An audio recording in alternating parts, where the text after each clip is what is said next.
주님의 날이잖아요. 주님의 날. 마음과 성품과 힘을 다해서 하나님을 사랑하고 예배하는, 그러므로 하나님의 생명과 진리와 빛이 여러분에게 나타나는 복된 예배, 그런 예배자가 되어지기를 주님의 이름으로 축복합니다. 축복합니다. 사랑하는 성도 여러분, 오늘 우리가 선교의 이름으로 서로 마주하고 있습니다. 요즘처럼 어려울 때 교회가 마음을 같이 해서 하나님이 그토록 기뻐하시는 선교에 성도들이 같은 반응을 가진다는 것은 하나님의 은혜고, 더 나아가서 말하면 흔치 않는 일입니다. 우리가 살고 있는 이 시대는 모든 사람들이 믿음을 떠나는 시대인데, 그럼에도 하나님이 그토록 기뻐하시는 세상을 향하신 하나님의 마음을 이 성도들이 같은 마음을 가지고 주님을 사모하며 그 일에 헌신하는 마음을 가진다는 것은 우리 주님이 보실 때 얼마나 기뻐하실까. 하나님의 기쁨이 되어지는 복된 교회가 되어지기를 바라요. 우리 기독교를 계시의 종교라고 그러잖아요. 계시의 종교. 따라합시다. 계시의 종교.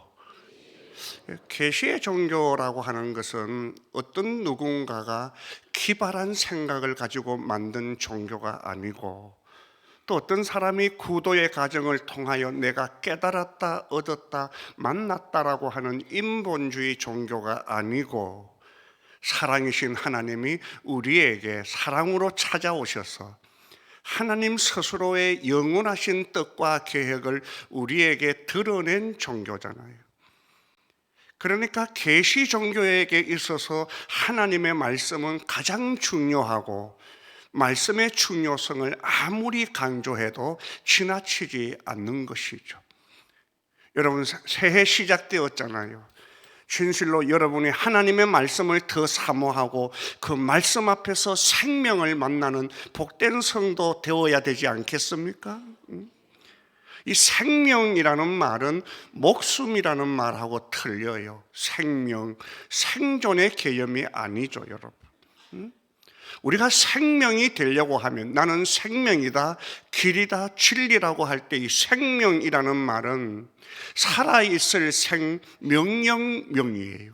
하나님의 명령을 살 때 비로소 생명이 되는 것이고, 하나님의 명령이 빠져서 사는 것을 우리는 생명이 아니라 생존이라고 그래요. 생존. 우리가 생존하는 데 머물러서는 안 되잖아요. 하나님의 뜻을 살아내는, 생명을 살아내는 그런 성도 되어야 되지 않겠습니까? 이 생명 없는 세상을 향하여 생명을 주시기 위하여 오신 그리스도 예수의 복원을 향하신 이 구령의 열정이 성도들 속에 일어나야 되는데, 이것이 말씀 없이는 불가능하다는 거예요. 말씀입니다.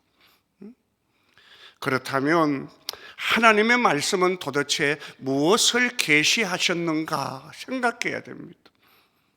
여러분, 계시라는 말을 요즘 우리말로 바꾸면 비전이라는 말로 바꿀 수가 있어요. 비전.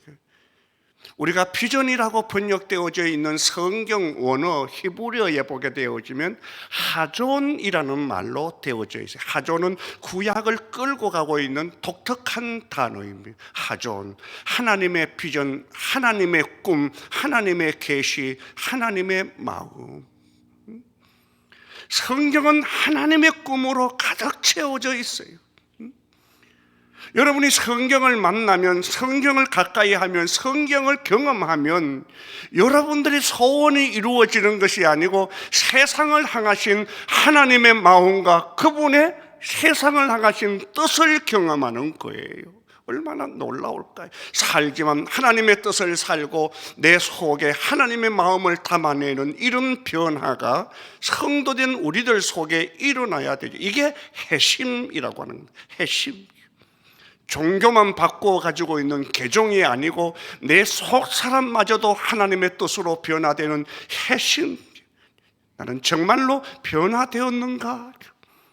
나는 정말로 하나님을 기뻐하는가? 나는 정말로 생명이 하나님 앞에 춤추는 것을 기대하는가? 나는 또 다른 사람이 하나님의 사람으로 변화되는 것을 기대하고 있는가? 세상이 하나님을 예배하는 것을 진실로 나는 구하고 있는가? 사랑하는 성도 여러분, 우리가 하나님의 말씀을 통해서 무엇을 계시하시는지를 좀 들여다봐야 되지 않겠습니까? 하나님은 계시로 찾아오셨고 그 계시는 하나님의 꿈인데 도대체 그 꿈, 하나님의 계시는 우리에게 어떤 모습으로 다가오고 있는가? 복음주의 신학자 가운데 존 스토트라고 하는 분이 계셔요. 20세기 최고의 지성, 최고의 설교자죠. 저는 이분과 한 달 동안 동거하면서 이분 속에서 깊은 성경의 통찰력을 경험하는 선물을 받았습니다. 90평생을 살면서 결혼하지 않고 하나님의 말씀을 깊이 묵상하면서 묵상을 통하여 말씀의 통찰력을 우리에게 선물해 준 20세기 최고의 지성 설교자입니다. 존 스토트 목사님이 이렇게 말씀하시죠. 우리는 하나님을 수식할 수 있다, 꾸밀 수 있다, 표현할 수 있다. 우리는 하나님을 수식하잖아요. 그냥 하나님 이렇게 말하지 않고 은혜의 하나님, 긍휼의 하나님, 사랑의 하나님, 치료의 하나님, 위로의 하나님, 전쟁의 하나님, 회복의 하나님, 생명의 하나님. 우리는 하나님을 이렇게 표현하죠. 여러분들 가운데 하나님을 경험한 것이 다 다를 수 있어요. 아플 때 오셔서 치료하신 하나님을 만날 수도 있고, 외로울 때 가까이 오셔서 내 마음을 쓰다듬어 주신 위로의 하나님일 수도 있고, 내 생명을 춤추게 만드는 생명의 하나님일 수도 있고. 그런데 존 스타트 목사님은 사람들이 나에게 하나님을 수식하라고 한다면 나는 단호하게 하나님을 이렇게 수식할 것이다. The living God, 살아계신 하나님은 is a missionary God, 선교의 하나님이시다. 여러분 한번 상상해 보세요. 여러분, 여러분이 이 자리에 앉아 있는 것이 하나님의 선교가 이렇게 하신 것 아닙니까? 하나님의 선교가 없었다면 어떻게 우리가 하나님을 아버지라고 고백할 수가 있을까요? 그분이 자기 아들 독생자를 여러분과 나를 위하여 지불하시고 아버지께서 날 보내셨어요. 예수님 스스로의 고백 아닙니까, 여러분? 아버지께서 날 보낸 것처럼 예수 이 땅에 오셨습니다. 그것은 아버지의 세상을 향한 속내를 섬기기 위하여 예수 이 땅에 오신 것이죠. 그분의 선교를 통하여 우리가 그리스도 예수를 믿고 믿음 안에서 거듭나 하나님을 예배하는 예배자가 된 것 아닙니까, 여러분? 하나님의 선교의 결과입니다. 하나님의 선교. 하나님의 선교가 없었다면 어찌 우리가 하나님을 알 수가 있을까요? 누가 그리스도를 먼저 알았는가? 누가 그분에게 먼저 드려 갚으심을 받겠는가? 누가 그분의 모사가 되겠는가? 만물이 주에게로 나오고 주로 말미암고 주에게로 돌아감이라. 영광과 찬송이 그분에게만 있을지로다. 그분이 우리에게 오신 거예요. 그분이 우리를 창조하시고 그분이 우리를 경영하시고 그분이 우리를 다스리시고 통치하시고 그분이 우리를 하나님의 백성되게 하신 것이죠. 나에게 하나님을 수식하라고 말한다면 그분은 선교의 하나님이시다. 선교의 하나님이시다. 사랑하는 여러분, 홀히버 때는 더 나가요. 그리고 존 스토트도 여기에 대하여 더 깊이 있는 말씀을 하셔요. 성경이 없다면 우리는 선교를 상상할 수도 없고 감당할 수도 없다 그랬습니다. 우리가 이런 선교 헌신 예배를 드리는 것은 우리의 착한 마음이 만들어낸 예배가 아니잖아요.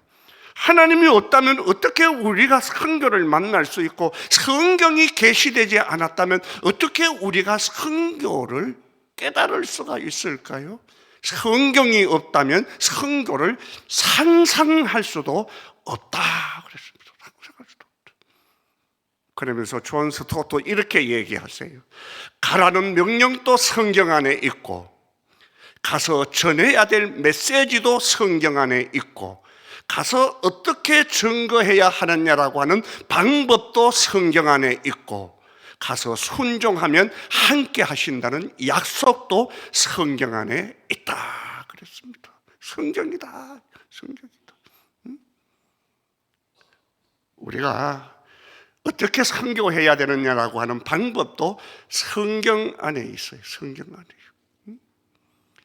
그러니까 여러분 기억하세요. 선교라고 하는 것은 있는 우리들이 없는 그들에게 가서 갑질하는 것이 선교가 아니고, 하나님의 명령과 하나님의 선교는 하나님의 방식으로 해야 돼요. 하나님의 방식으로.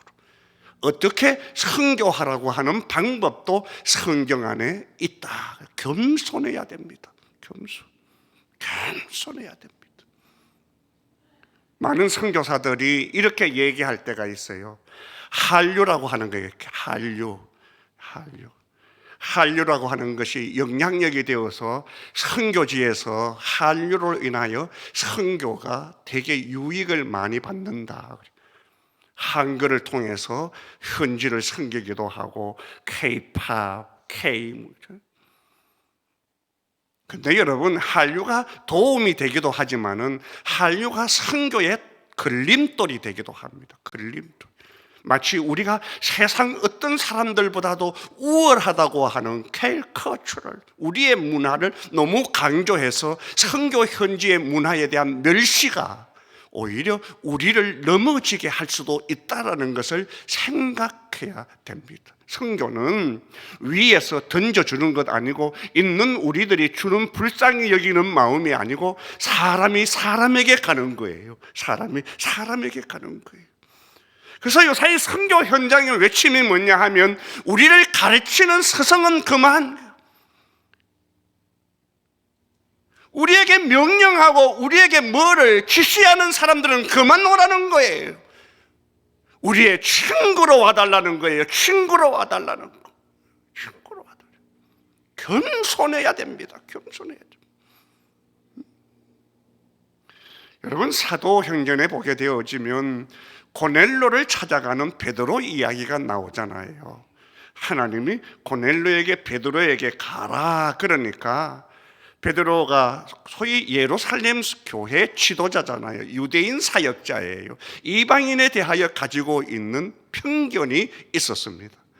나는 더러운 것을 먹지 않는다라고 하는, 이방인을 상종하지 않겠다고 하는 하나님의 명령을 그의 전통으로 거절하잖아요. 그때 하나님이 환상 가운데 그를 만나 주시죠. 그러면서 이렇게 말해요. 내가 거룩다고 하는 것을 네가 왜 더럽다고 하느냐. 가라. 하나님의 마음을 깨달은 고넬료를 향하여 베드로가 가죠. 하나님의 사자가 자기에게 오니까 고넬료가 자기 집에 있다가 맨발로 뛰쳐나가 무릎을 꿇고 베드로를 경배하면서 영접하죠. 그때 베드로가 고넬료를 일으켜 세우면서 하는 말, 일어나라, 나도 너와 똑같은 사람이다. 우리가 복음을 전하려고 할 때 가장 소중한 마음은 똑같은 눈높이로 소통하는 자세가 필요해요. 우리가 동남아시아나 인도차이나 중앙아시아의 사람들을 바라볼 때 그들도 우리와 똑같은 존재라는 것을, 존재적 가치. 우리가 부부간에도 서로가 존중하려고 하면 아내가 잘하기 때문에 이쁜 것 아니고, 남편이 잘하기 때문에 신뢰가 되는 것이 아니라 존재적으로 존중할 줄 아는 가치가 필요해요. 아내가 이렇고 저렇고 상관없이 내 옆에 있어주는 존재 자체를 소중하게 여기는 마음을 가지지 않는다면 어떻게 마음의 사랑의 깊이가 더해질 수가 있을까요? 성경에 가라는 명령도 있고 가서 전해야 될 방법도 성경 안에 있다. 성경 안에 있다. 사랑하는 여러분, 이처럼 존 스타트가 성경을 선교적 계시라고 해석했다면 성경은 선교적 계시다. 선교가 기록되어 있는 하나님의 말씀이다. 이렇게 해석을 했다면 그의 제자 크리스토퍼 나이트라고 하는 사람이 있는데 그는 스승이 선교적 계시라고 생각한 하나님의 말씀을 이렇게 해석해요. 성경은 선교적 거대 담론이다. 이렇게 해석합니다. 거대 담론이다. 따라 합시다. 거대 담론. 우리말로 말하면 이야기다. 이야기다. 성경은 선교 이야기다. 선교 이야기다. 그렇죠, 여러분? 성경은 선교 이야기다. 이 엄청난 해석이고 엄청난 메시지입니다. 지금 우리가 선교 헌신 예배를 드리고 있잖아요. 보통 우리가 선교라고 얘기하면 지상 명령 구절, 마태복음 28장, 마가복음 16장, 누가복음 24장, 요한복음 20장 21절, 사도행전 1장 8절, 마태복음 24장에 보게 되어지면 이렇게 얘기하죠. 이 천국 복음이 온 천하에 전파되리니 그제야 끝이 오리라. 그래요, 여러분. 성경 속에 있는 지상 명령 구절을 찾아서 선교를 접근하는 것은 성경에는 여러 가지 주제가 있는데 그 중에 선교도 있다라고 하는 시각이에요. 많은 목회자들이 이런 시각을 가지고 있어요. 성경 안에 여러 가지 주제가 있는데 선교도 있다. 이런 접근 방식입니다. 그런데 크리스토퍼 나이트는 그렇게 해석하지 마라. 성경 속에 선교가 있다라는 개념이 아니라 성경이 선교의 이야기다라고 하는 거예요. 그러니까 성경 속에서 선교를 찾지 말고 성경 자체가 선교의 이야기라는 사실을 기억하라는 거예요. 다른 말로 말하면 선교가 계시를 낳았다라는 거예요. 왜 하나님이 우리에게 말씀을 주셨을까요? 왜 하나님이 성경을 우리에게 선물로 주셨을까요? 선교를 위해서 주셨다는 거예요. 다른 말로 말하면 선교가 계시를 탄생시키는 것이죠. 그런 접근으로 성경을 보라는 것이죠. 여러분, 성경은 엄청난 책이잖아요. 두껍잖아요. 두꺼운 책은 두껍게 이해해야 됩니다. 간단하게 이해하면 안 돼요. 심각한 얘기를 심각하게 받아야지 가볍게 흘러버리면 그건 소통하는 방법이 아닙니다. 아주 깊숙한 책을 깊게 이해해야 되는 것이죠. 성경은 선교의 대하 드라마죠. 대하 드라마. 하나님의 선교의 이야기를 다 담아 놓은 것입니다. 그러니까 66권의 성경이 1600년 동안 40여 명의 저자들이 기록한 잡문이 아니고 모든 성경은 하나님의 감동으로 된 것으로 성경은 하나님의 이야기죠. 하나님의 이야기. 한 분 저자이신 그분이 일관된 목표와 목적과 끝자락을 향하여 줄기차게 얘기하고 있는 단행본입니다. 단행본. 한 분 저자이신 단행본이에요. 여러 저자들이 쓴 잡문이 아니고 성경의 저자는 하나님이십니다. 하나님. 우리 한국에 보게 되어지면 대하 드라마가 있죠. 대하 드라마. 대하 소설도 있고. 여러분, 대하 소설 가운데 대표적인 것이 토지. 태백산맥. 토지는 박경리라고 하는 작가가 쓴 것이고 태백산맥이라고 하는 것은 조정래 선생님이 쓴 거예요. 여러분, 대하 소설을 읽다가 보면, 대하 드라마를 보다가 보면 얘기가 너무 많이 담겨져 있기 때문에 소설을 읽고 난 다음에 각자가 가지고 있는 감상, 느낀 점을 얘기할 때 다 다를 수가 있어요. 나는 토지를 이렇게 읽었다. 나는 토지를 통하여 이런 이야기를 만났다. 각자가 다 틀릴 수가 있어요. 괜찮죠? 근데 문제는 누가 생각이 옳은가라고 하는 논쟁이 벌어지게 되어지면 작가에게 가야 해석이 되어집니다. 작가에게. 그런데 토지라고 하는 것은 논쟁이 되어지면 해결할 방법이 없죠. 박경리 선생이 이미 소천하셨기 때문에. 그러나 태백산맥을 읽고 난 다음에 문제가 생긴다면 조정래 선생님은 살아계시기 때문에 우리가 작가에게 가서 물으면 되는 거예요. 그걸 전문적인 용어로 전지적 작가 시점, 전지적 저자 시점 이렇게 말합니다. 전지적 작가 시점이라고. 그게 무슨 얘기냐 하면 태백산맥이라고 하는 책에 일어나고 있는 인물 됨됨이, 사람들의 감동, 느낌, 그 사람이 주는 메시지를 이미 작가는 다 이해하고 기록했다는 거예요. 전지적, 다 알고 썼다라는 거죠. 그렇다면 성경은 누구의 저자예요? 하나님이 저자인 거예요. 하나님이 저자. 하나님이신 예수님이 이제 오늘 성경을 해석하고 있는 얘기를 오늘 여러분과 내가 함께 읽은 것입니다. 오늘 여기 여러분과 내가 함께 읽었던 성경 본문 44절 말씀을 한번 보실래요? 44절. 자, 44절 말씀을 함께 한 목소리로 받들어 읽겠습니다. 시작. 또 이르시되 내가 너희와 함께 있을 때 너희에게 말한 바 곧 모세의 율법과 선지자의 글과 시편에 나를 가르쳐 기록된 모든 것이 이루어져야 하리라 한 말이 이것이라 하시고 또 이르시되 내가 너희와 함께 있을 때 너희에게 말한 바. 그럽니다.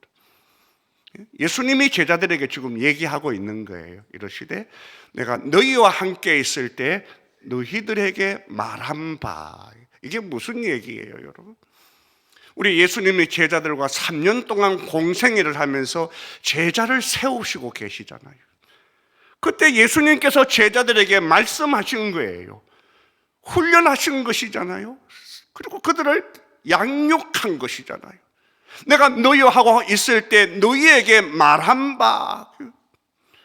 예수님이 제자들과 그냥 사신 것 아니에요. 이 땅에 오셔서 그분의 목적 따라 제자들을 세우신 것이길래 내가 너희와 함께 있을 때 너희들에게 말한 바. 예수님이 무슨 얘기를 하신 것입니까? 제자들에게?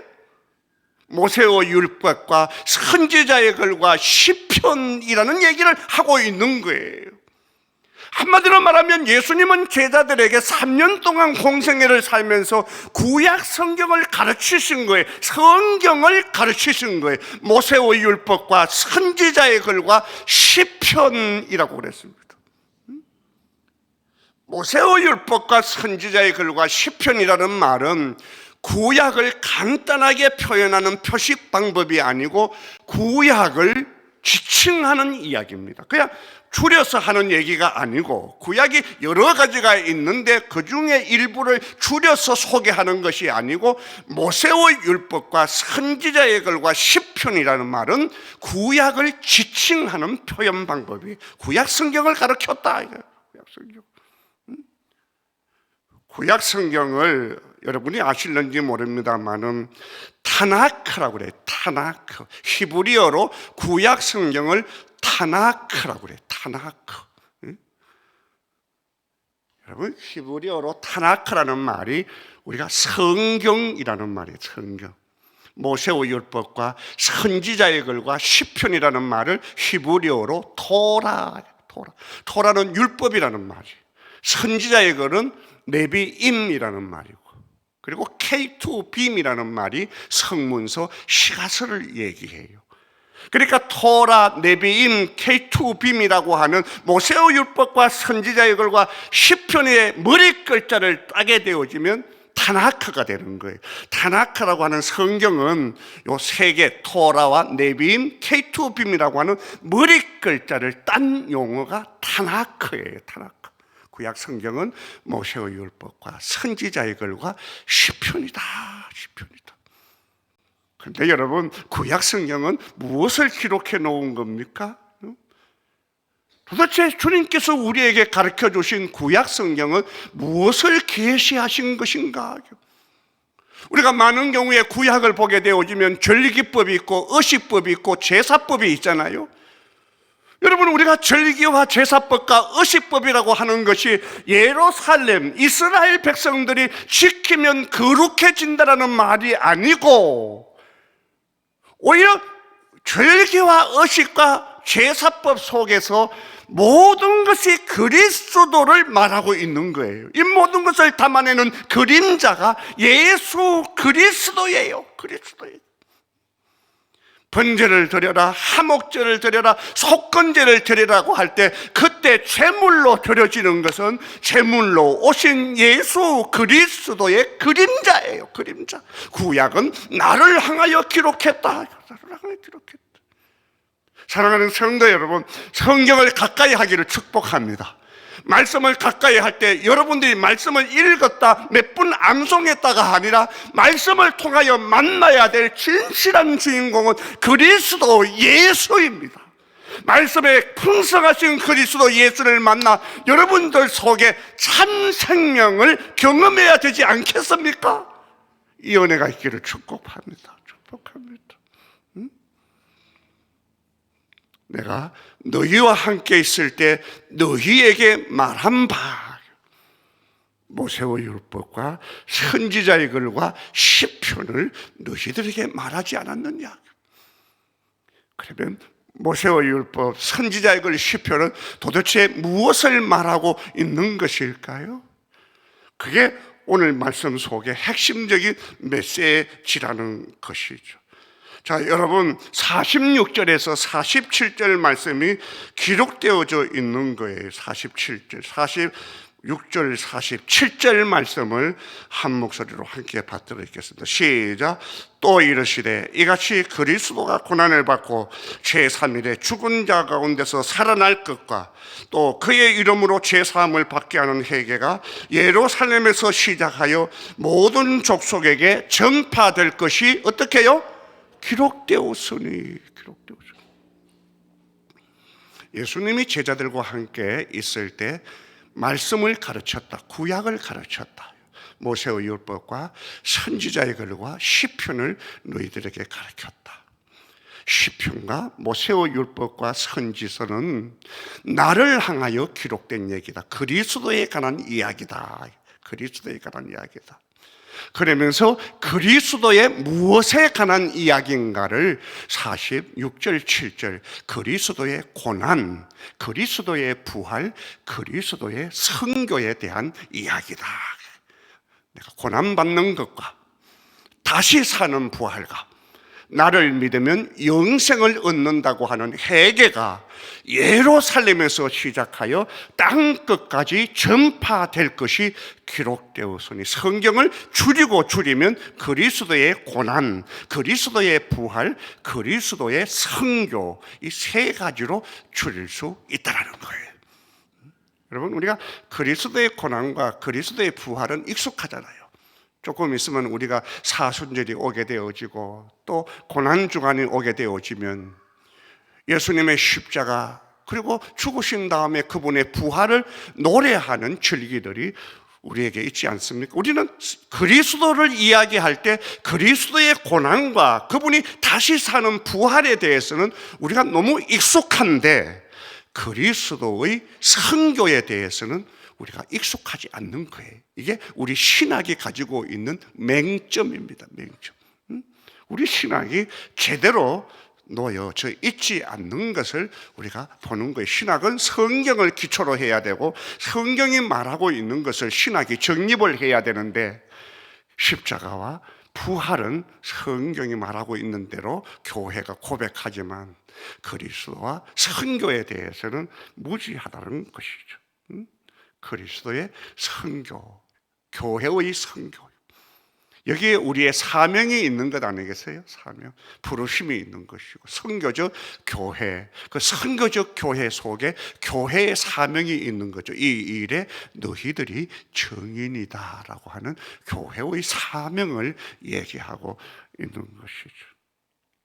우리가 말씀을 어떻게 묵상하고 어떻게 해석하고 적용하는가라고 하는 방법이 있을 때 그것은 저자이신 하나님의 의도를 명확하게 깨닫고 이해하고 그것을 옮기는 것이 말씀 적용의 유효한 방법입니다.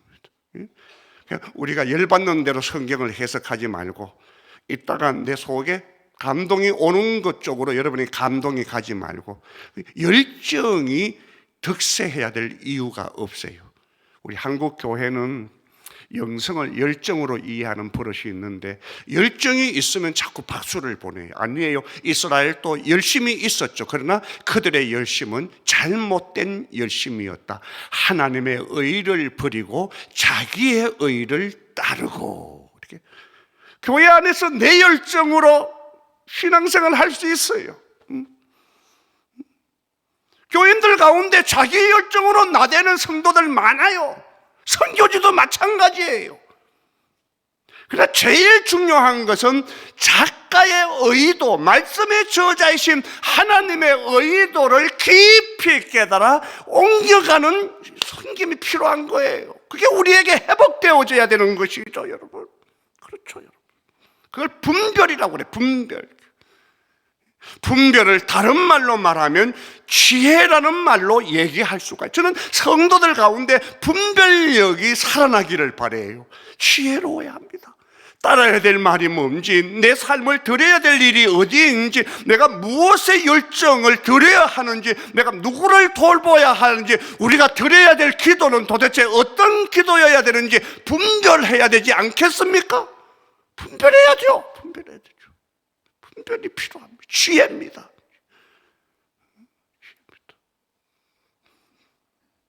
그래서 이런 지혜가 어디로부터 나오는가? 45절입니다. 말씀을 정리할게요. 45절 말씀을 같이 한번 읽을게요. 45절 시작. 이에 그들의 마음을 열어 성경을 깨닫게 하시고, 그들의 마음을 열어 성경을 깨닫게 하시고. 예수님의 제자들이 예수님을 따라다녔어요. 열심히 하나님의 말씀을 드렸죠. 그런데 성경에 깨달음이 없었던 거죠. 그런데 성령의 감동을 받아 말씀에 깨달음을 가진 거예요. 우리가 성경을 읽을 때 여러분, 우리의 열심으로 읽지 말고 수동적 성경 읽기를 해야 돼요. 수동적 성경 읽기. 우리 기독교는 엄밀하게 얘기하면 수동적 종교예요. 내가 죄인 되었을 때 하나님께서 내게 오셔서 나를 살려주신, 내 의지와 상관없이 하나님의 은혜를 입은 수동적인 종교예요. 수동적인 종교. 되게 중요한 이야기입니다. 수동적인. 우리가 보통 일반적으로 가정적으로 저 사람은 능동적이다라는 거, 저 사람은 수동적이다 할 때 교회에서도 저 집사님은 너무 수동적이야라고 할 때 그때 수동적이라고 하는 말은 부정적으로 쓰일 때가 많아요. 부정적으로. 저분은 되게 능동적이에요. 박 집사님은 참 능동적이야 할 때 그건 되게 긍정적으로 칭찬의 의미로 쓰여질 때가 있는데 여러분, 신앙은 그렇지 않습니다. 능동성보다도 더 중요한 것은 수동성입니다. 수동성. 은혜여야 합니다. 은혜. 말씀을 깨닫게 하시고. 우리가 잘못하게 되어지면 능동성을 믿음이라고 혼동하면 안 돼요. 우리 교회 안에서 보면 뭐든지 하면 돼요라고 하고 마치 능동성을 믿음으로 합시다. 여러분, 믿음이라고 하는 게 능동성이 아닙니다. I will, 나는 할 수 있다가 아니에요. 그건 나이키 스피릿이에요. 세상 사람들이 하는 얘기예요. 우리가 가지고 있는 믿음은 내가 할 수 있다라고 하는 의지가 아니고 오히려 기대미예요. 의뢰함이에요. 그게 홀리 스피릿이에요. 여러분, 우리가 찬송가를 부를 때 있잖아요. 의지하고 순종하는 자는 예수 안에 복되고 뭐 있잖아요. 그 찬양 있잖아요. 그게 의지하고 순종하는 길은 예수 안에 즐겁고 복된 길이로다 할 때 그때 의지하고라고 하는 그 의지는 I will, 내가 한다라는 얘기가 아니고 기댄다는 거예요. 기댄다는 거예요. 사랑하는 성도 여러분, 우리의 믿음은 내 안에 있는 믿음이 아니고 주님이 주시는 믿음인 줄로 믿습니다. 이 믿음에 붙들려야 되지 않겠습니까? 하나님께 기대는 말씀을 정리할게요. 여러분, 말씀을 정리할게요. 하나님이 우리에게 계시를 주셨습니다. 계시는 하나님의 비전, 하나님의 하존, 세상을 향하신 하나님의 꿈입니다. 꿈. 성경은 하나님의 꿈으로 채워져 있다. 요한계시록은 하나님의 꿈을 이루어지는 얘기를 하고 있는 거예요. 모든 열방과 민족이 각자의 방언으로 하나님을 예배하는, 모든 피조 세계가 하나님을 경배하는, 모든 피조 세계의 온전한 예배가 이루어지는, 꿈이 이루어지는 얘기를 계시록에서 하고 있는 거예요. 꿈입니다. 성경은 하나님의 계시, 꿈으로 이루어진 것이다. 그리고 계시의 주체가 되시는 예수님께서 성경을 우리에게 해석한다. 모세의 율법과 선지자의 표는 나를 향하여 기록됐다. 그리스도에 관한 이야기다. 그리스도의 고난, 그리스도의 부활, 그리스도의 선교. 여러분, 교회와 그리스도의 관계석 속에 우리가 잘 쓰지 않는 말 가운데 이런 말이 있어요. 공유적 속성, 비공유적 속성이라는 말이 있어요. 예수님과 교회와의 관계 속에서 공유하는 속성이 있고 공유하지 않는 속성이 있는데, 공유하지 못하는 속성은 고난과 십자가, 부활입니다. 우리가 예수님의 십자가와 예수님의 부활에 우리가 공유할 수 없어요. 내가 거들거나 내가 보탬이 되거나 할 수 없어요. 이때 예수님이 감당하는 십자가와 부활을 그건 독생자라고 표현합니다. 독생자다. 그건 주님만 해결할 수 있는 일이에요. 그런데 공유하는 속성, 예수님과 우리야 함께 감당할 수 있는 공유적 속성이 뭐냐 하면 그리스도와 선교입니다. 그리스도 선교. 그 선교에 우리를 하나님이 부르시고 동력자라고 얘기하시는 거예요. 지금 오늘 그 얘기가 오늘 얘기의 결론이에요. 우리가 명절이 되어지면 명절에 입는 옷도 있고, 옛날에는 명절 옷도 있고 또 명절 음식도 있잖아요. 음식. 구정이 되어지면 떡국을 먹고, 또 중추절, 추석이 되어지면 송편을 깃기도 하고 그래요.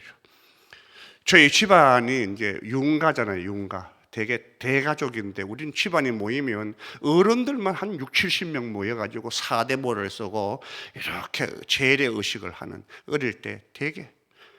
그때 그 모이는 명절을 위해서 집안에 부인네들이 모여서 하는 일이 추석 때 송편을 빚는 것 아닙니까? 송편을 이렇게 빚는. 그 당시 우리 뭐 오락이 따로 없었기 때문에 엄마가 사랑방에 앉아서 송편을 빚으면 내가 옆에 가가지고 엄마한테 이렇게 하잖아요. 엄마 나도 이렇게, 엄마 나도 이렇게 얘기하면 엄마가 저를 향하여 손다가 손 씻고 와라. 손 씻고. 그럼 바깥에 가서 손을 씻고 오면 엄마 치마로 내 손을 이렇게 닦아주면서, 그래서 뚝 반죽을 떼가지고 한번 만들어 보라고 주잖아요. 그때 내가 만드는 그 송편이 무슨 엄마가 만드는 송편의 보탬이 되겠습니까? 안 되죠. 모양도 모양이지만 그거 쪄놔봐도 다 갈라지고 제 몫을 못하는 것이 우리 경험이잖아요. 무슨 얘기냐 하면, 우리가 하나님의 선교에 참여하고 그리스도의 선교에 부름을 받은 공동체의 사명이 있어서 우리가 이 일에, 여러분이 지금 오늘 헌신 예배를 드리는 거예요. 여러분이 하나님의 선교에 참여한다고 하나님께 뭐 보탬이 되겠습니까? 하나님 편에서 일만 저지르지. 저는 선교사를 파송하는 사람이잖아요. 저희 선교부에서 28개국에 240명의 선교사들이 사역지에 나가서 열심히 사역하고 있는데, 사역하는 것보다도 저지르는 일이 많다니까요. 사고를 치면 그 사고를 수습하기 위하여 반점을 설치면서 눈물 흘리고 보태고 회복하고, 마음속으로 저 인간 안 나갔으면 좋을 텐데 이런 인간들이 얼마나 많다고요.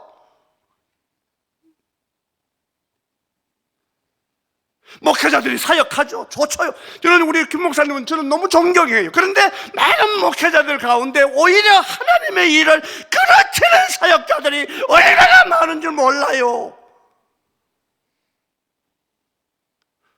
차라리 저 인간이 목사가 안 됐더라면, 선교사가 아니었더라면 이런 마음을 가지는 자들이 많다니까요. 그런데도 우리를 낑가 주시는 것은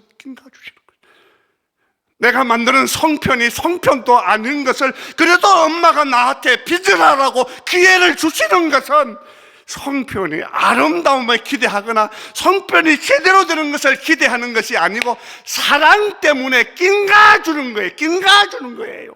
사랑 때문에. 그래, 너도 한번 해봐라. 낑가 주는 거예요. 그래서 하나님이 고린도전서 3장 9절 말씀에 나의 동력자다. 이 엄청난 선포를 우리에게 주시는 거예요. 사랑하는 성도 여러분, 한 번밖에 없는 우리의 생에 한 분이신 그분이 불러서 여기에 남겨놓으신 이유가 뭐예요? 그리스도의 선교에 여러분을 쓰시기 위한 하나님의 계획입니다. 다른 뜻이 없습니다. 예수 믿고 천당 가는 것이 제일 좋은데 그래도 여러분들을 이 자리에 남겨두신 이유는 아직도 남아있는 사람들을 그리스도의 말씀으로 복원하기 위한 하나님의 사랑 때문에 우리를 남겨주신 거예요. 그리고 이 선교에 참여하도록 초청하신 거예요.